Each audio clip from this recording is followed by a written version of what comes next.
இயேசு லீயிடம் விளக்கம் கேட்க, ஆம், நான் உன்மேல் ஆவல் கொண்டுள்ளேன், என்னை ஏற்றுக்கொள்ளும். நீல கண்கள் போல் எனக்கு ஒரு குழந்தை வேண்டும் உன் மூலம். ஐயோ, முடியாது பெண்ணே, நான் ஒரு ஒளி வாங்கி, நானே உலகின் ஒளி. என்னை பின் செல்லலாம், தொடரலாம், ஆனால் வாழ்க்கைப்பட முடியாது.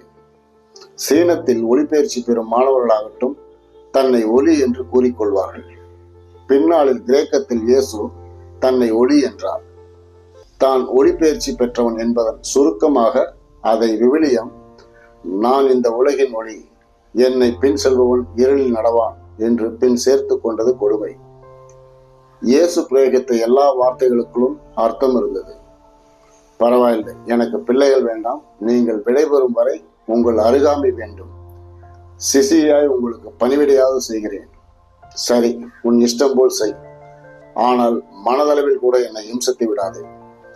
சீன கல்வி முறைப்படி அங்கு பயிலும் மாணவர்கள் ஒரு பெண்ணை இச்சையோடு பார்க்கிற எவனும் அவளோடு விபச்சாரம் செய்தவனாகிறான்.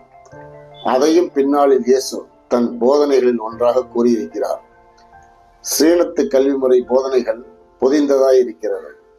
அங்கு குருகுலத்தில் கற்றுக்கொள்ளும் எல்லா மாணவர்களுமே ஒவ்வொரு இயேசுவாகத்தான் காட்சியளிக்கிறான். மன்னித்துக்குள் கிறிஸ்தவனே, அதுதான் உண்மை. கெட்டு குட்டிச்சோராயிருக்க வேண்டிய கிரேக்கம் இயேசுவை போல் ஒரு தூய மனிதனை கண்டதும் அவரை கடவுளாகவே பாவித்தது.